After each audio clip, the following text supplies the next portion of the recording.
记得当年他跟朕说过，皇帝这个差事不好当，要有强大的内心和坚强的意志，所以有些东西是要舍弃的，包括最珍贵的东西。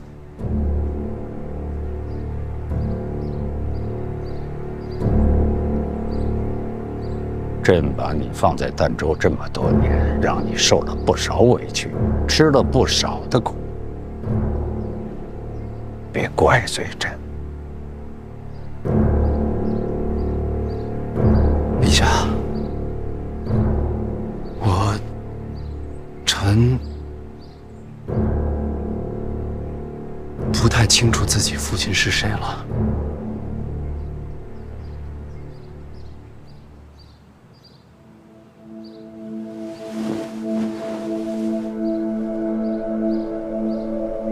还用问吗？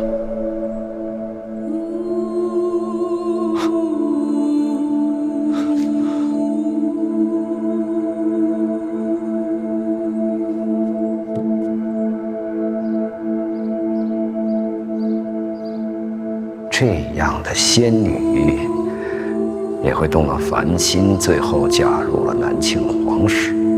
嫁的哪位？当时的王爷，也就是如今的南庆皇帝。嫁的是庆帝。陛下，我要跪吗？你想跪吗？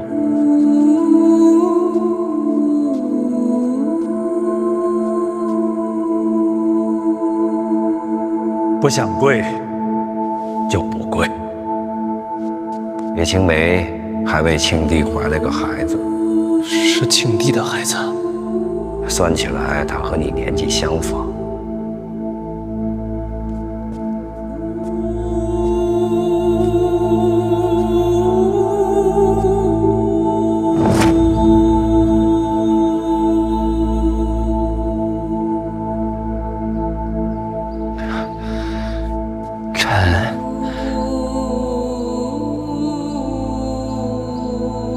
儿臣，我还不知道自己是哪天生的。正月18，正月18，既来之，则安之。感谢陛下，我终于有省事了。好好养伤，等伤养好了，下趟江南，去看看你娘给这个世上留下的东西。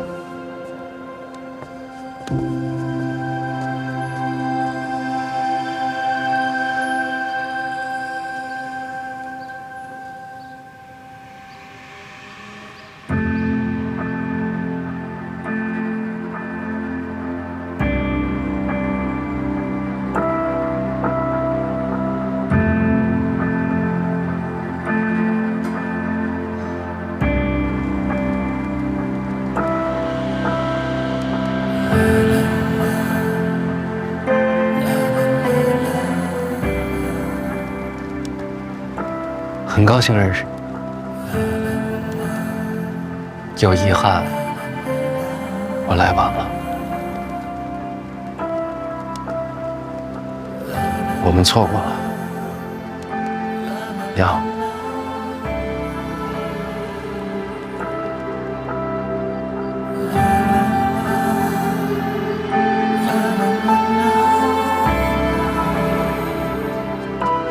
哥，我看过了，外面没人。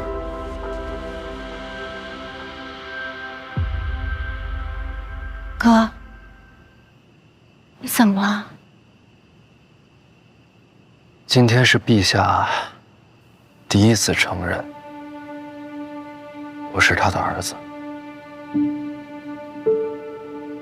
毕竟血浓于水。在他面前，我的每一句回答都恰如其分，有如沐之情，也带着一丝感动。哥，但这些都不是真话。叔叔，我一直在表演。为什么？因为我在害怕。害怕？是害怕陛下骗你吗？不完全是。我能感觉到他的情感是真的，但是不知道为什么，我总觉得在这真情实感之外，还藏着另一个他。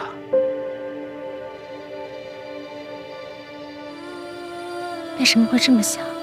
如果真是父子情深的话，这些话他第一次见我就可以说，但他一直冷眼旁观，看我京都遇险，看我远上北齐，看春闱，看大婚，一直看到今天。或许是悬空庙救驾，陛下感动了。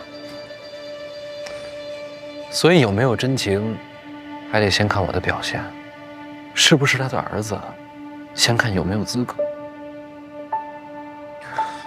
叔叔，陛下你见的没我多，但我就问你，咱们爹会这样吗？不会。哥，你这样说，陛下像是在权衡利弊。更可怕的是，我不知道这种观察是从什么时候开始，又会持续到什么时候。我也不知道对他来说究竟是情感重要，还是价值重要。而这样的我，到底算是儿子，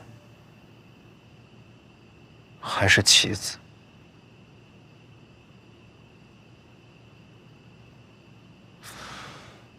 当然了，也有可能这些都是错觉，是我想多了。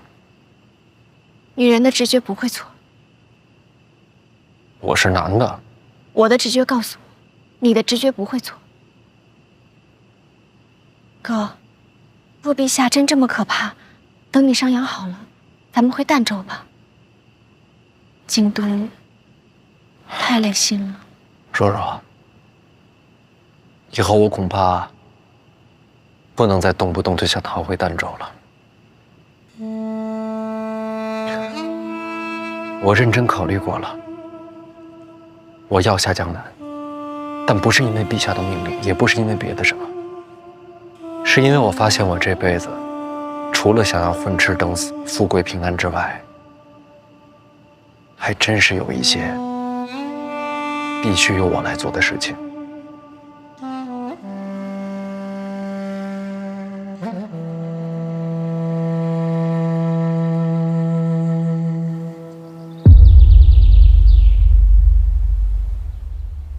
婉儿，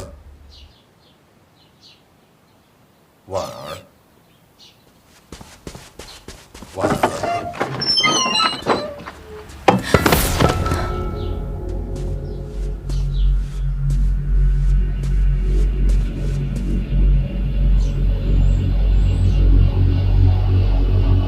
你就是那个吴竹书。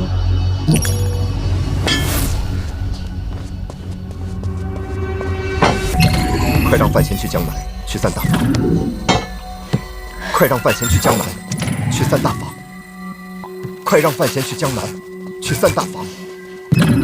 快让范闲去江南，去散大法。快让范闲去江南，去散大法。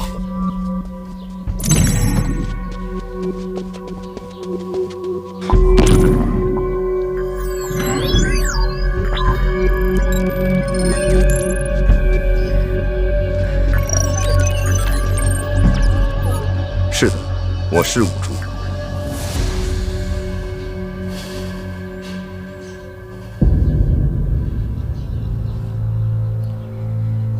你受伤了？是的，从现有条件推算，我入宫没有生路，所以由你转靠范闲。是谁在针对你？很多，整座京都都不安全。我哥是不是你杀的？是我。我要杀了你。可以，理解。我伤得很重，从现有条件看，你要杀我，现在就是最佳时机。我一定要杀了你！可以，理解。让范闲去江南，让范闲去江南，去三大，去三大，快让范闲去江南，去三大房。我要杀了你，但不是现在！去江南，去三大房。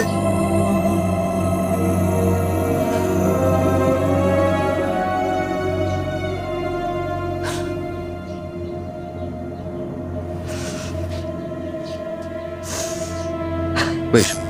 范闲马上要下江南，奈何他现在内力全失，我娘还有我二表哥，绝对不会放过这个绝佳的机会。你的命暂且搁放，因为他需要你。你确实值得信任。悲剧之后，你我之间不死不休。成交。当范闲不再需要我的时候，我的命给你。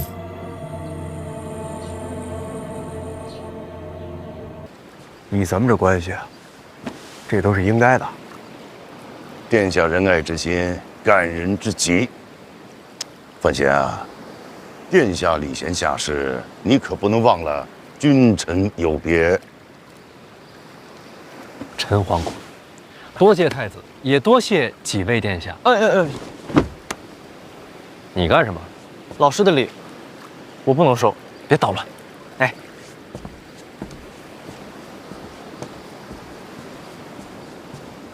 正好几位殿下都在，我也借这个机会跟你们诉诉苦啊。诉苦。说实话，我这个儿子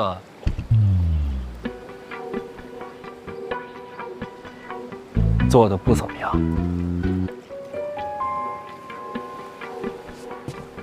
几位也都知道，我在儋州长大，不久前才回了京都。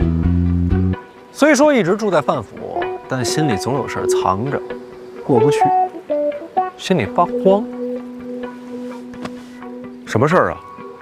说出来听听。我替你做主，为什么慌呀？回来这么久了，还没进过范家祠堂，这像话吗？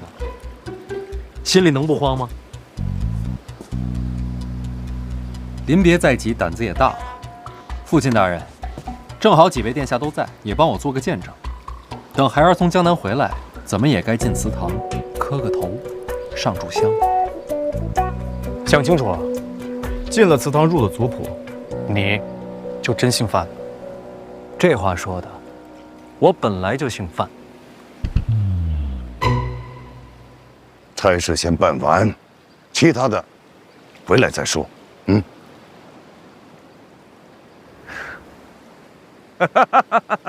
放心，这见证啊，我替你做。多谢太子，真行，以退为进，既断后路，又换前程。二哥，这是什么话呀？真心话，佩服他，敬你。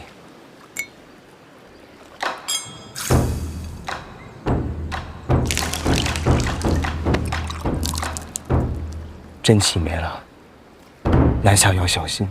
真气没了，好过大势已去。别出意外，我等你回来。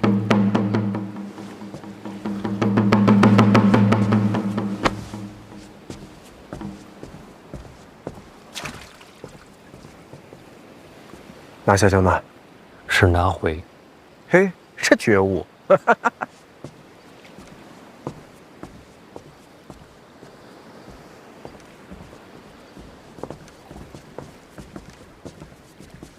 护好三弟。三殿下不跟你们一块儿回去吗？父皇让他跟着你。为徒者，当为师长执鞭坠镫。父皇恩准，与老师同行。去吧。有什么难处，飞鸽传书。不行，我就跑一趟。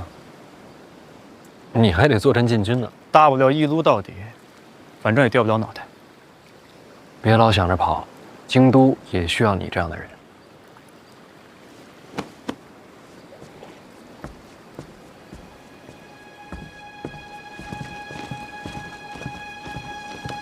照顾好陛下。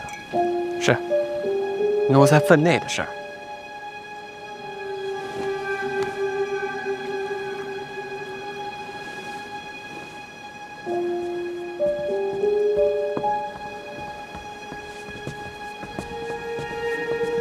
江面上风大，爹，你们也回吧。江南名家代掌3大房，人脉深远，是真正的地头蛇。此次南下，成是最好，若是不成，直接回家，大不了什么都不要，范家养得起儿子。哎呀，知道了，爹，我送你下船。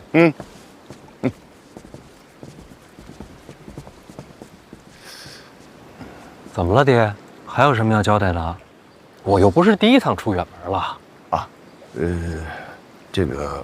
哎呀，行了，我替他说吧。就祠堂的事儿，你是当真还是……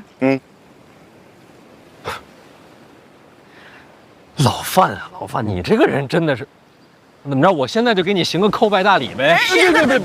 别，受不起小范大人。哎呀，平时看你那一套看惯了，我现在见到行大礼，我也不习惯了呀。哎，你就按照你喜欢的来吧。啊，我的来。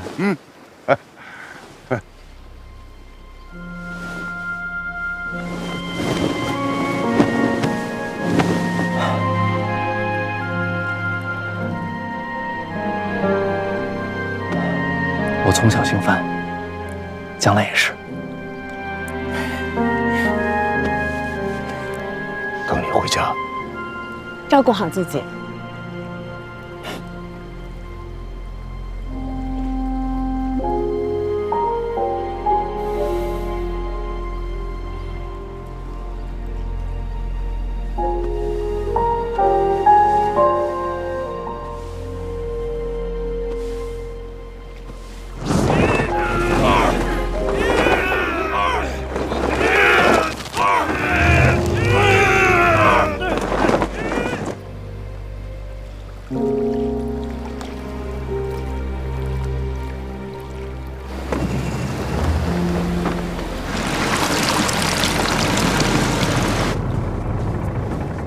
范大人，船马上就该起航了。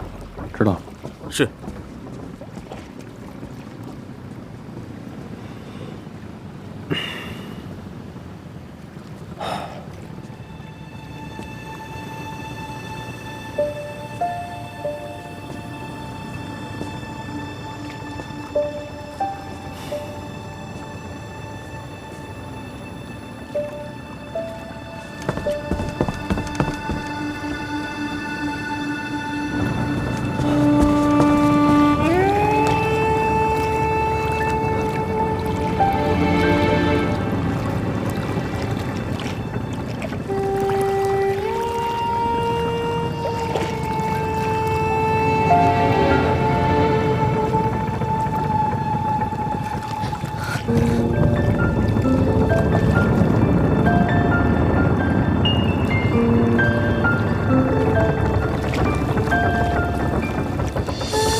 你说的话，我都记着。你送我的这片星空，它一直都在。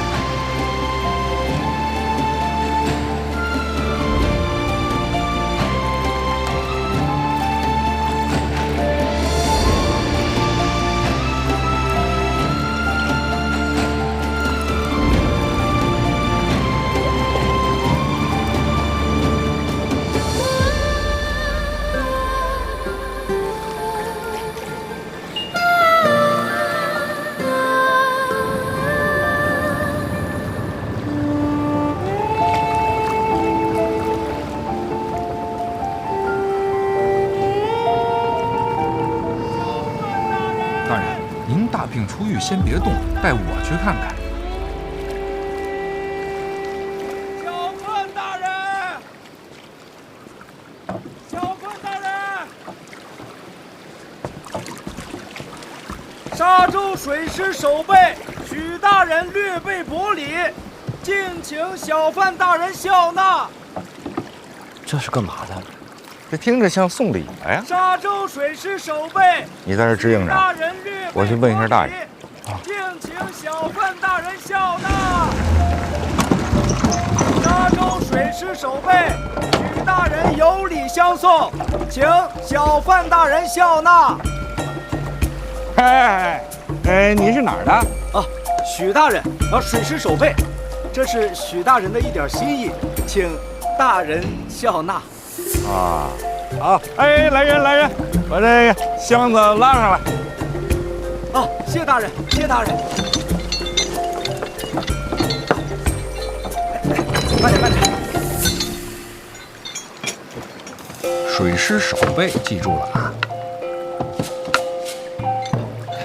小心！慢点啊！好，那辛苦了啊！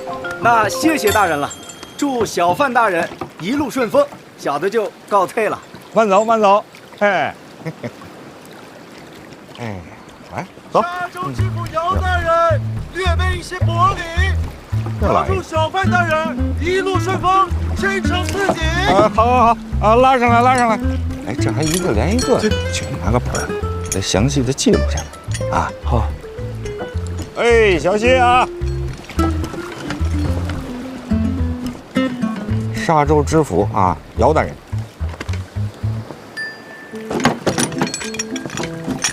小心！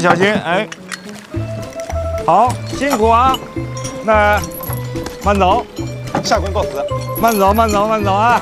州局署李大人，国礼，孝敬小范大人。沙洲司事孙大人，孝敬小范大人。这还连成片了，兄弟，给我拿把椅子过来。你是哪儿的呀？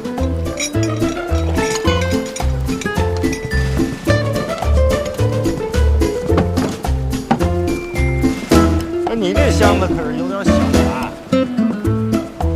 才到沙洲，收这么多礼啊？殿下，这说明啊，咱陛下的大庆啊，那是物华天宝啊，这人才辈出啊！原来如此。王兄啊，怎么有字不会写啊？那倒不至于。我是说，这么收礼不合适吧？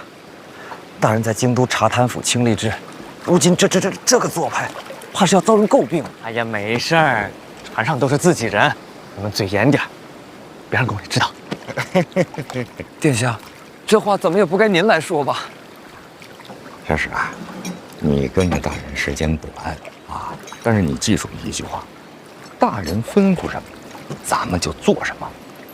大人从来没让人失望过，记清楚。清楚。看那边，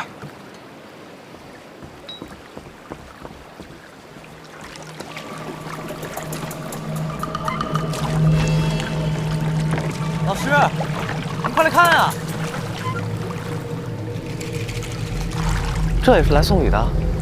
看这穿着可是不像送礼的，这倒像是拦路鸣冤的吧？有可能，大人也算钦差，拦路告状这种的，戏文里都有。大人，要不要让拦一下？从南下我就在想，要是明家不想让我接手三大房，会怎么应对？您是说，这是明家的手段？看看呗。不怕啊！好，马上就到了。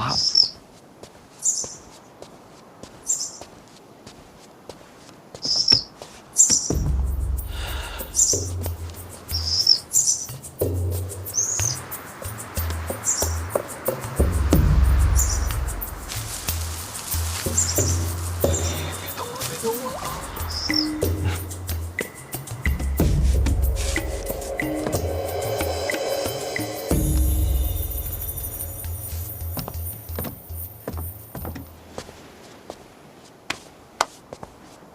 听说二位带了长公主殿下的手令啊？殿下有何吩咐？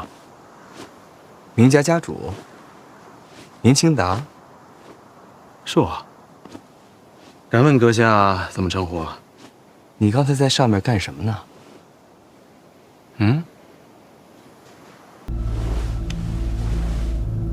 别跪了，起来吧。抱病来的江南，京都不知道。不浪费时间了，直入主题。殿下请讲。范闲南下，明家打算如何应对？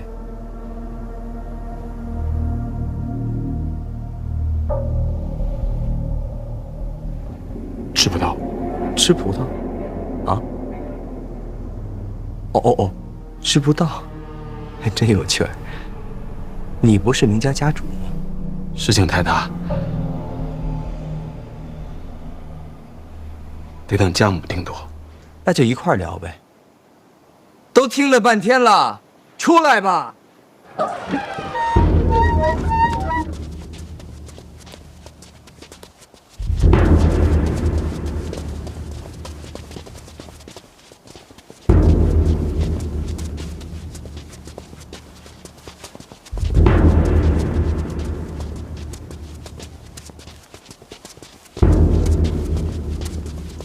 母亲，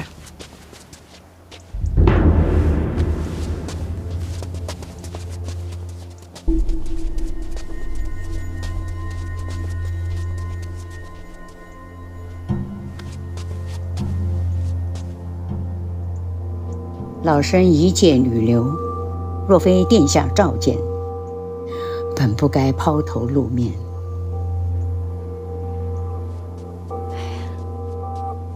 你才是明家家主，大事小事你自己做主就是。若无母亲教诲，孩儿内心慌张。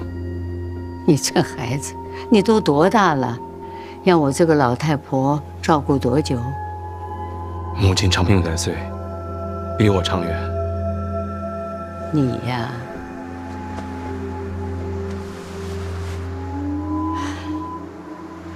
给你缝缝。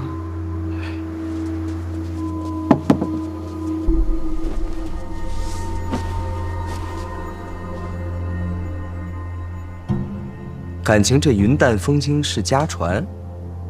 殿下问明家如何应对范闲，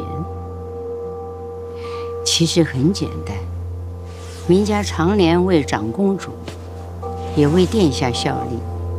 殿下希望我们怎么做，我们就怎么做。我希望三大房留在明家手中。好，这谈妥了。殿下吩咐，明家照办。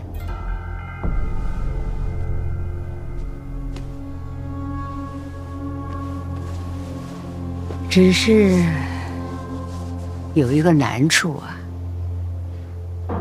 说说看。小范大人坚守内库，是陛下的旨意。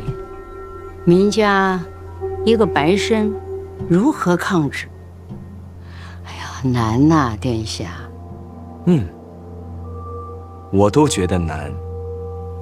三大房在之前，也不必为他搭上身家性命，更何况大不了改投到范闲门下，在哪儿当狗不是狗啊，是吧？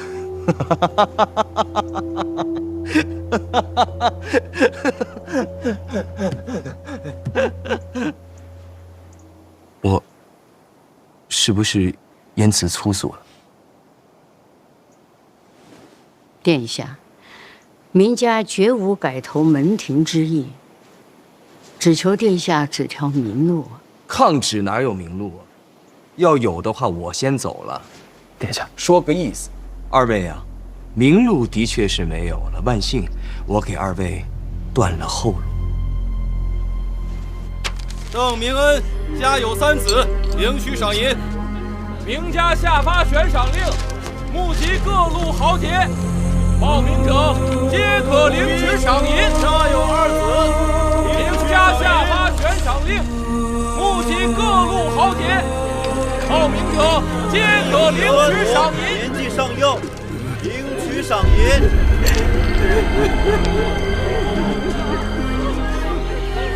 张普今有一女一孙，领取赏银。张辅之今有2女，1老母，领取赏银。王夫人家有1女1子，年纪尚幼，领取赏银。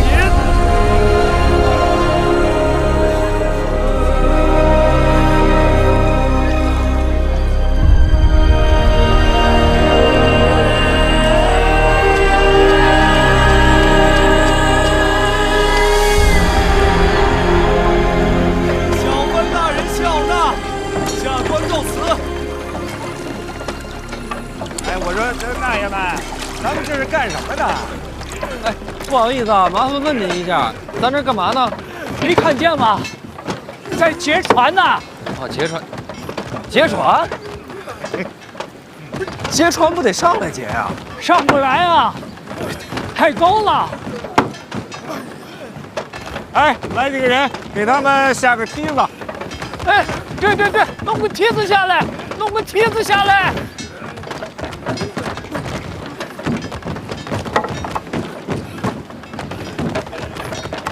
抓稳了，扶着点，扶着点，小心啊！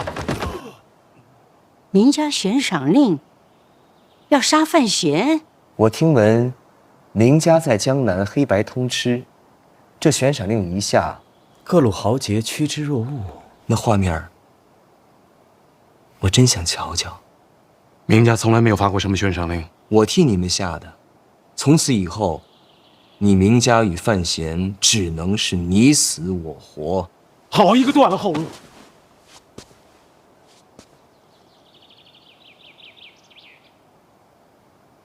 都什么时辰了？啊，过午时了。我说我这个头怎么晕晕的呢？殿下见谅，老身精力不济，每当这个时候啊，就得睡个午觉。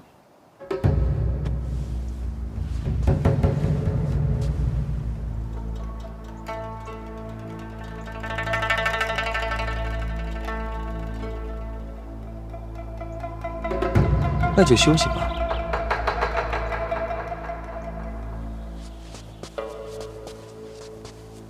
其实还有条路啊！你二人找批高手蜂拥而至，把我杀了，拿我的人头送给范闲，这死局就算是解了。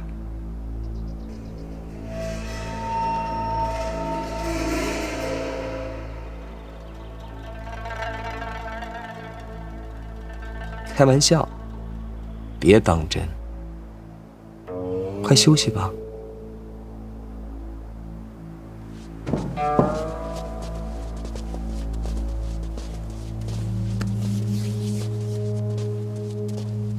母慈子孝，这画面我看着都想哭。哎，您歇会儿，您家出了这个悬赏令了。是的，但凡砸船劫船的，都给赏钱。那你们这不成了水匪了吗？不是水匪，水匪不来，毕竟是官船呐，要钱总得要命，不是？那你们也知道这是官船，那你们就不要命了？哎呀，我们没得选啊！为什么？江北遭灾了，我们都是带着一家老小到江南来逃难的流民呐。要不是民家，我们恐怕都饿死喽。你说你们都是江北的灾民？是啊。那江北赈灾的银子已经调过去了，你们可以回家了。韦大人，我们是想回去啊，就怕在路上饿死了。那这么说，是明家救济了你们？是啊。那明家这算是行善了？是行善吧？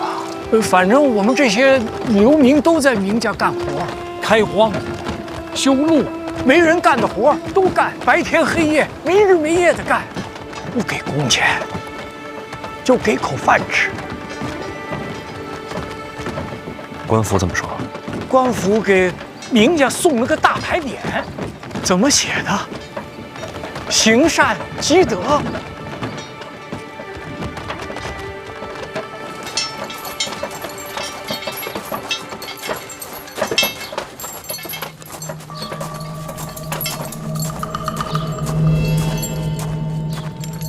夏大当家，这灾民都上去了，咱们水寨是不是也得冲一波？水寨这会儿冲上，这些灾民就真没活路了。这都咋传了？这会儿必然死定了。哼，再看看范闲应的。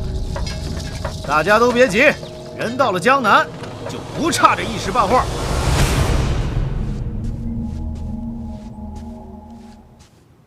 李承泽，这是要把我们往死路上逼啊！这就是你要说的？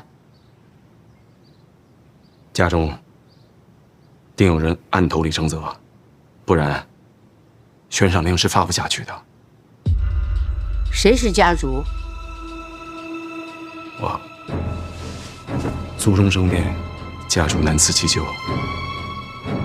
我该受罚。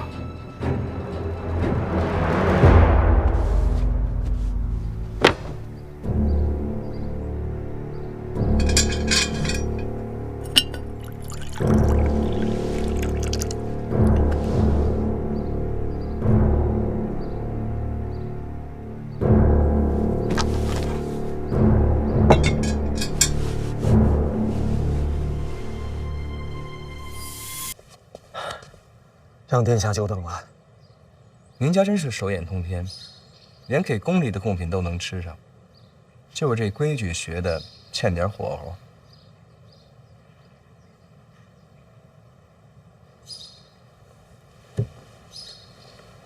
商量出结果了。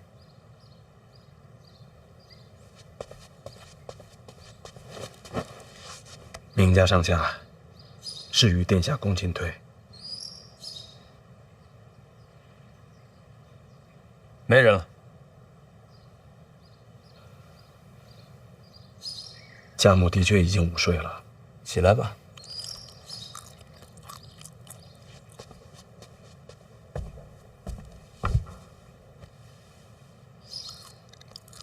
没怀疑你吧？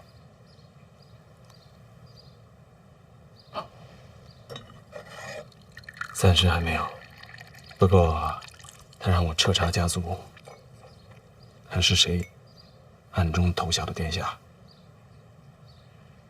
这个事得好好想想，看把谁拿出来定罪合适。明家我不熟，你自己找点旁支书出定罪。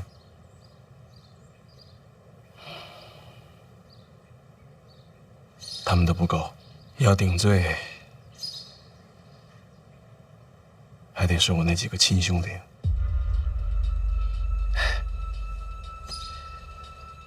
人非草木，孰能无情啊！想想，要把我那几个骨肉同胞亲手送上死路，心中多少有些唏嘘啊。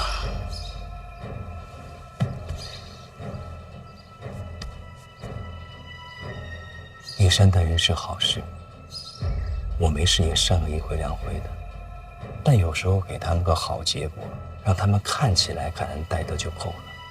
是，可你不能往深里想。人有人的命，你慢慢唏嘘吧。我先回京都。殿下这就要走，事谈完了不走干嘛？可江南这边还需要殿下主持大局啊。京都那边也看得起，如果让陛下知道我来江南，什么都完了。如果殿下不能久留，那长公主那边姑姑在访客，也来不了。范闲权势滔天，如果二位都不在，单靠明家，怕争不过的呀。戏边给你留下。明白了。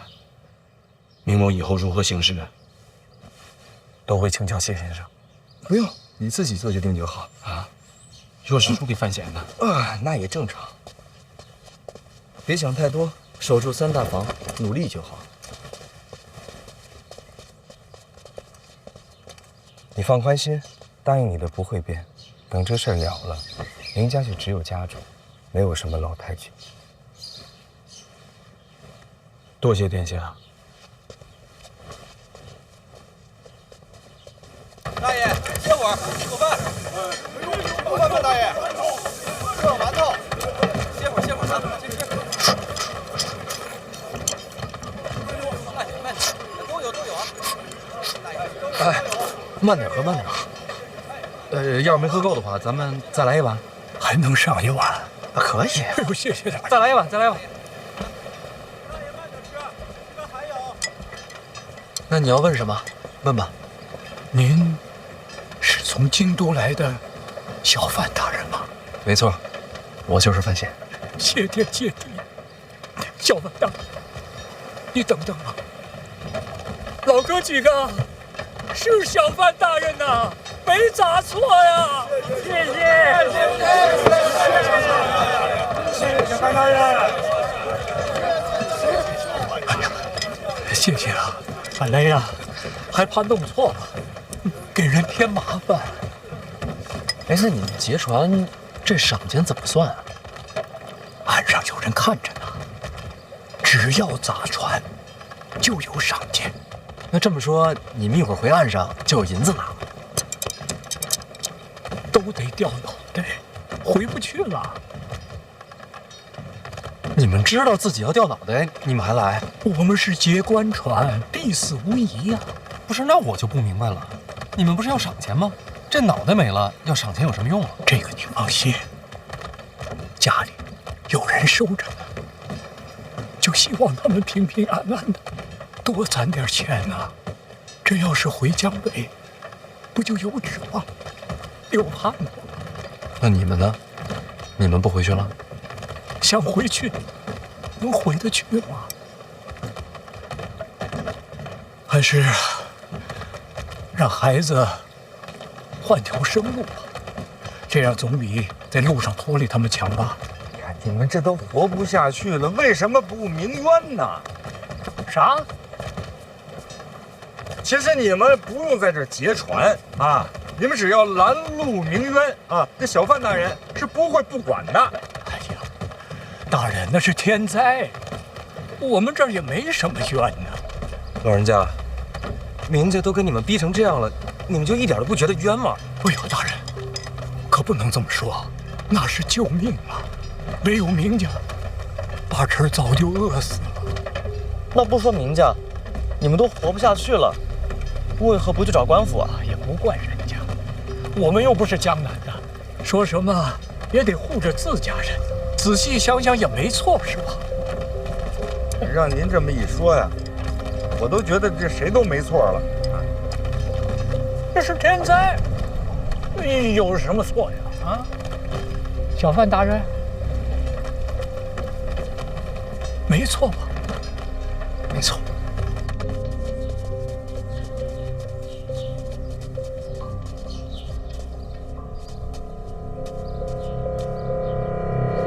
想要夺权，还是要他死？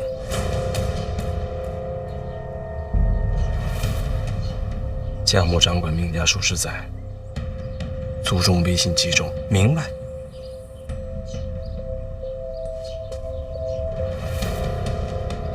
想不想亲自动手？母子连心，最好不要讲究。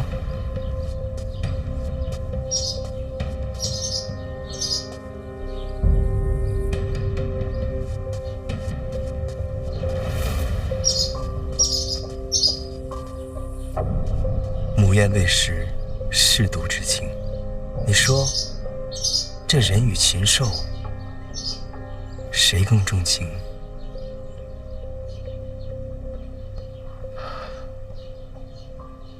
我更喜欢禽兽。我不是得让你砸两下吗？哎呦，我这就是摆摆样子，我刚才都举起来了，你们就3下5除2把我打死不就完了吗？还一个个站在那看着。小范大人，江南水匪多呀，你那几个护卫啊不怎么样，你得挑几个好的，好好保护你啊。行，回头我换几个好的，一定要换啊。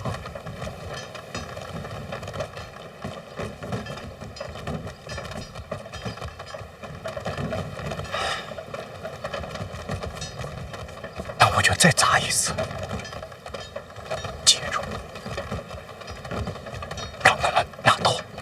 来真格啊！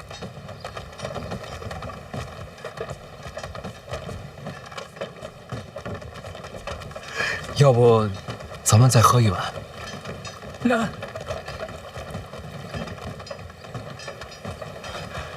那也行啊，再来一碗。哎呀，谢谢。哎，谢谢。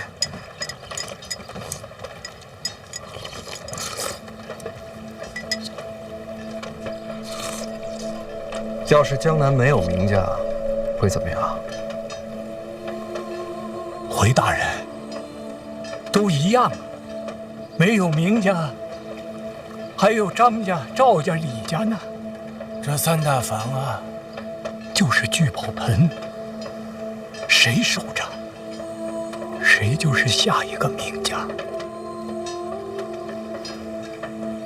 没错，其实只要我回到京都，结果都一样。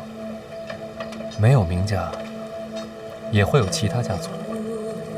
老王，在大人，给他们送些银子，送他们上岸。明白。那边收礼的别停啊，给什么都接着。是。大人，也要送我们回去。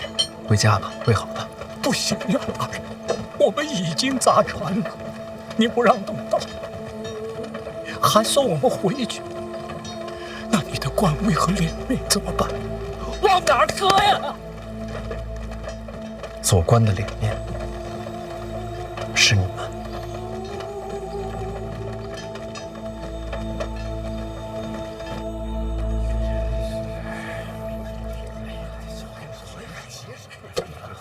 我这就是家住了。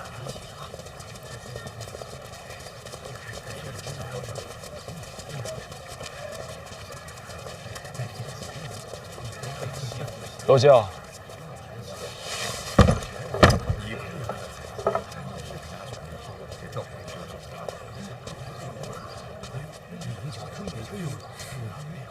哎，这不是这么贵的东西啊？这也是好东西啊！你看，不足挂齿了。明家主有礼。哎，张大人，您这个就比我这个贵重了。是。哎，明家主，您也来了。今日小范大人抵达苏州，又有府衙大人联袂接风，那明某怎敢缺席啊？确实是，应该的。啊，苏州大小官员差不多都到齐了，迎接嘛。小范大人一路守礼，今日终于到了，咱们苏州也不能落于人后，你说是不是？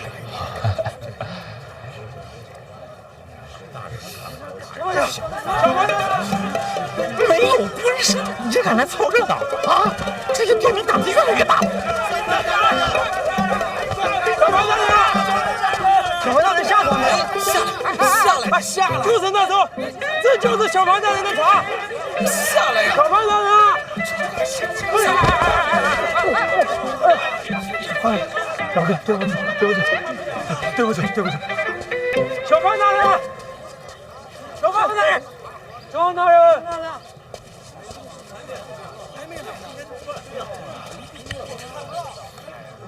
你是来接小范大人的？是啊，我跟你说，听说小范大人要来，一晚上没睡着觉。你说这事儿闹的？你认识范闲？着什么急不认识，崇拜他，诗好，人也好。你呢？也是啊。你不认识这位？我该认识吗？你不是苏州城的吧？不是，在下姓许，富春县任书史。说一个小吏，也敢来凑热闹。身为吏啊，当注重仪表，你如此这般，成何体统？他们也都是富春县的吗？那不是，江南各县吏员都有。你们也配凑热闹？我们是有正事儿。是何等正事？小范大人来了！搞什么呀？下去！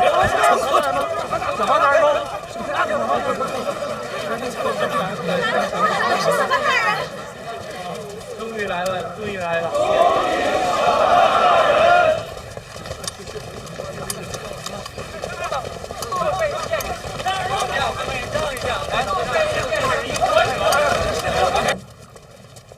这什么东西？好几车！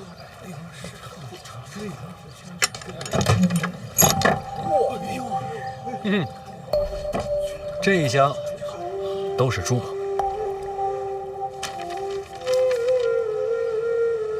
这是沙州知府姚青莲姚大人送的，还有这一车呢，都是路上官员所送的礼物，送礼官员的名字皆记录在册。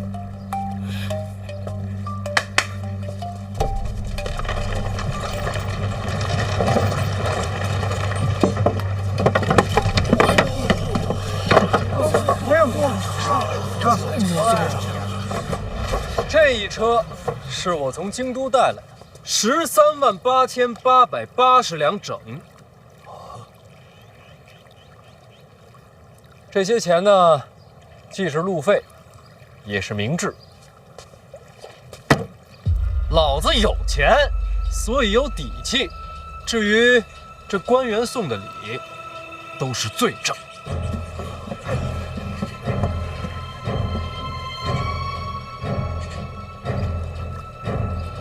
本来想着回了京都，按名册上的名字一个一个参下去，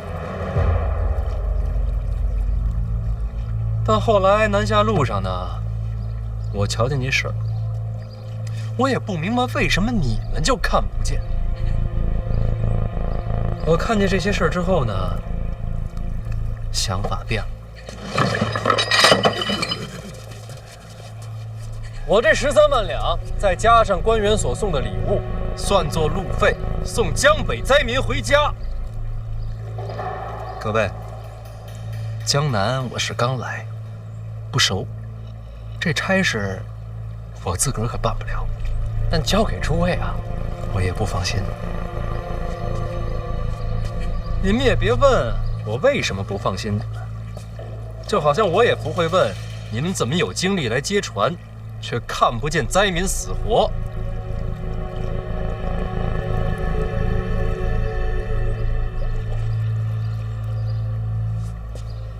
咱们呀，彼此之间都留点脸面。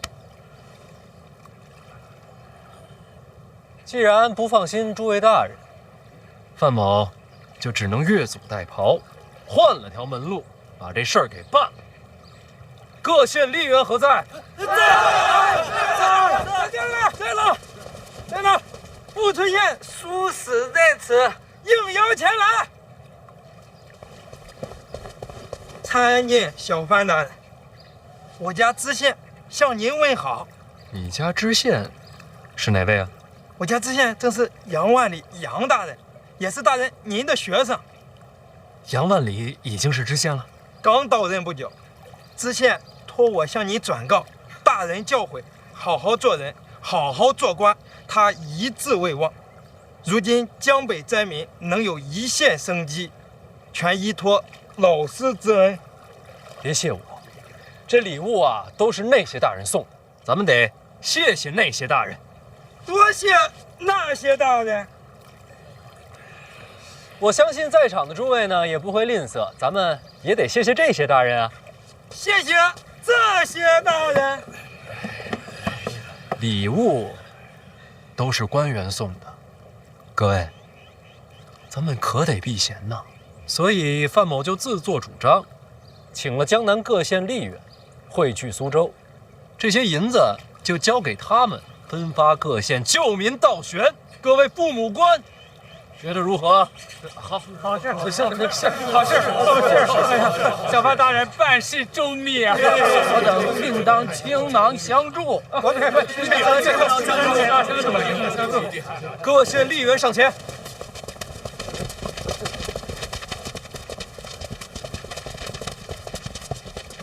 各位，吏者非官，你们多多少少离百姓更近一些。这分发银子的差事，就交到你们手上，绝不辜负小范大人所托。绝不辜负小范大人所托。这难听的话我也说在前面，各位，要是有爱财的，手不干净，都给我忍一忍。也不妨问问自己，能不能躲过监察院的盘查？贵姓？不敢，小的姓徐。啊，我叫人准备了账册，但你们才是当地吏员，以各县实际情况办事。大人放心，一定完成。明家家主明清达，恭迎小范大人。在京都都听说过江南明家，明家贱名，不足挂齿。大人稍后。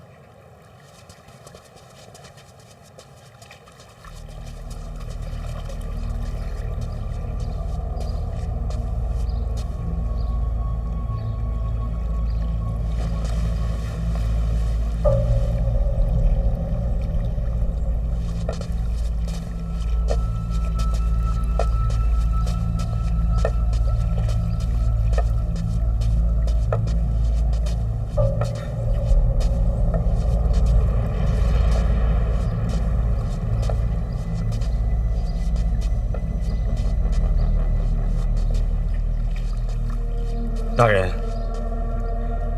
这位是江母。二位也是来接风的？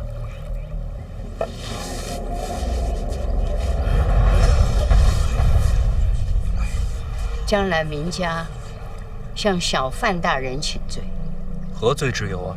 回大人，今日江南有所谓明家悬赏令流言，导致小范大人一行遭遇波折。家母和明某只有在第一时间前来请罪，才能稍稍消减，心中愧疚。流言，悬赏令一事实属构陷。明家也是在事发之后，方得知此事。刺杀朝廷命官，犯了大清律法。若是构陷，没凶犯可就不能结案。明家一定为小范大人追查凶犯。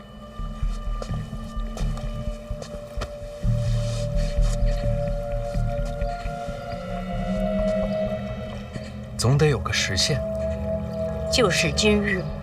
若大人肯赏面登门，天黑之前，定给大人一个交代。那说定了。明家上下恭候小范大人。我很期待今天的交代，不会让大人失望的。万事不可随口断言，走着瞧吧。哎，什么好东西？哎，啊，街上买东西是要给钱的。啊，拿着自个儿玩去。哎，真好，万里也能帮上老师了。不是帮我，是帮灾民。是，老师说的对，我就是有些感慨。万里如今已经走到我前面了。你也可以救人，重要的不是身份，而是如何救人。谨受老师教诲，学生绝不敢忘。就是学生还有点疑问。你说，老师不信官员，所以安排那些小吏理账册分银钱。可可是那些吏员也未必是什么良善之辈，万一他们铤而走险，从暗中牟利，这些从吏者呢，多半是想跨越鸿沟，投身官场。我让他们救助灾民，这不仅是给他们的差事，也是给他们机会。啊，所以他们得好好办差才行。学生受教了。可送礼那些官员岂不是占了便宜？本来是要抓的，现在倒立了功。现在不参，不代表将来不参，名字都记着。秋后算账。老师，我学到了。哎，老王人呢？啊，去前面酒楼点菜了。他说大人耍帅，没吃上接风宴，想必一定是饿了。我看是他馋了。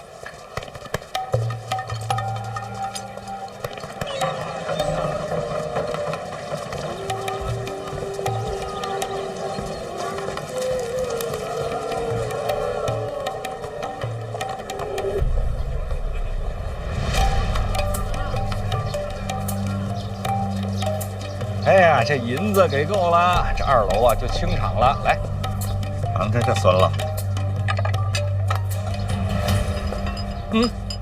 苏州这边就是要精致一些，餐酪里还放些水果。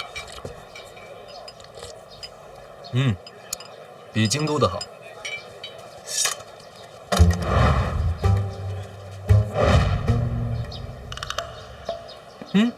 今儿来找我的高手还真不少。啊，是吗？在哪儿呢？你看啊，那个，这边，这一位，都是。老师，此言何解？那边那2位是用剑的，这个呢，扁担里怕是藏了杆大枪。这一位看着没带兵器，走的是拳法的路数，起码都得有8品。这么多高手啊，还真没见过。哎呀，殿下可以呀，还真是临危不惧，颇有胆气呀。老师何等人物，肯定都在意料之内，是吧，老师？这世上哪有那么多料事如神啊？这一位，我就没想到。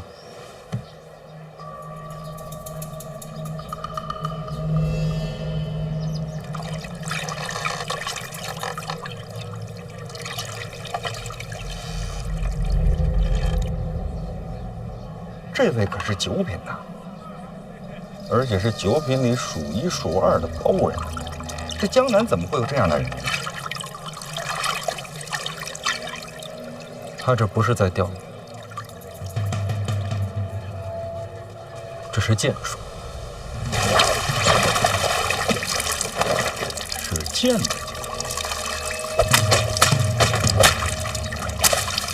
这天底下也没几位，那这位是？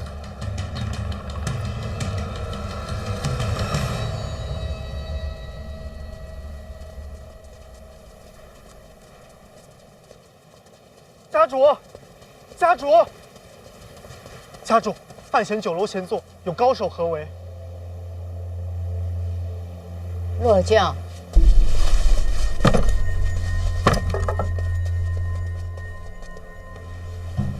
母亲，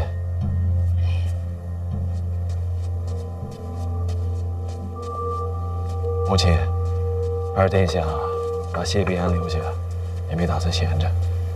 谢必安不说，咱们就当不知道。以范闲的身份，普通人怕是杀不了他。这世上总有人不在乎身份。总不会是大宗师吧？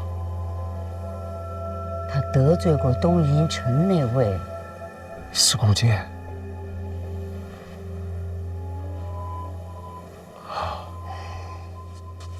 如果真的是杀了，今天就白准备了。不过仔细想想，如果司空剑出了东瀛城，那还不天下轰动吗？八成啊，是他的弟子，不知道是哪位呀？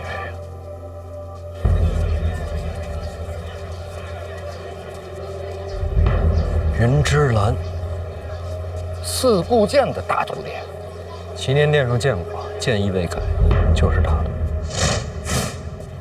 那这云芝兰可是不好对付啊。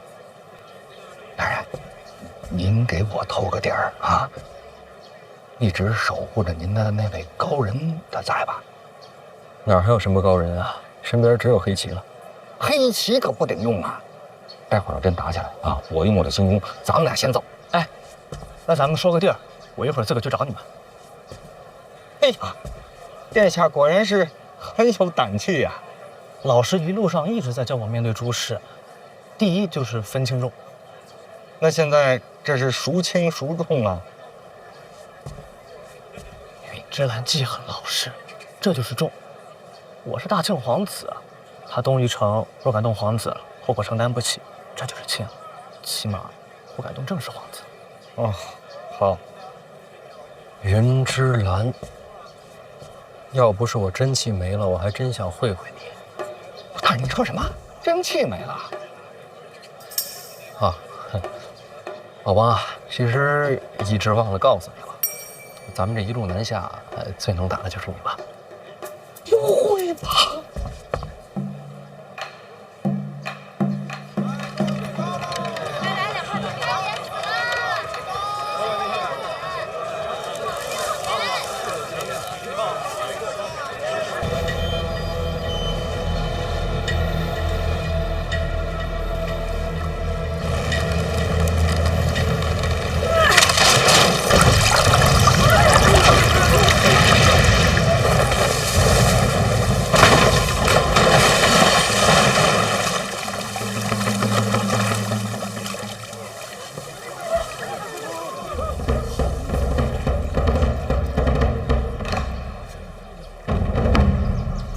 要不我陪你鱼竿？垒其圣女，踏足庆国。郊游不行吗？今日之事与你无关，让路。早就想领教一下4部剑门下绝学，要不今天？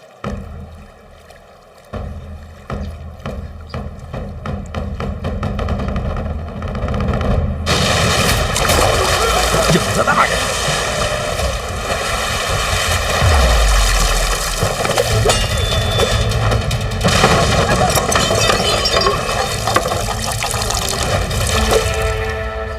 哎呀，飞那么高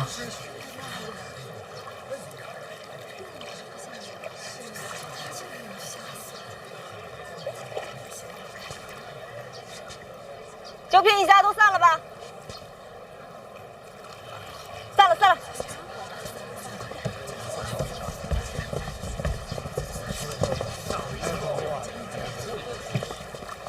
哎，您不能上去啊！哎呀，让开让开，上面人我都认识。哎！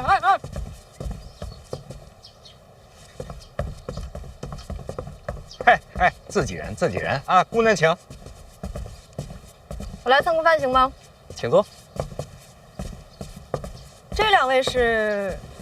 我们是小范大人的门生。哦，坐。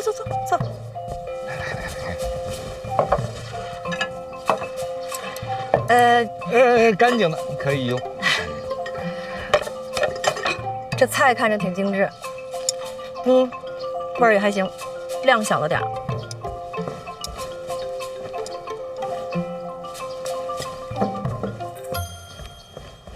你来江南办事儿？不是你让我来的吗？这话怎么说啊？你先跟我说要交流2国功法嘛，我知道你在江南，我都给你带过来了。等会儿啊。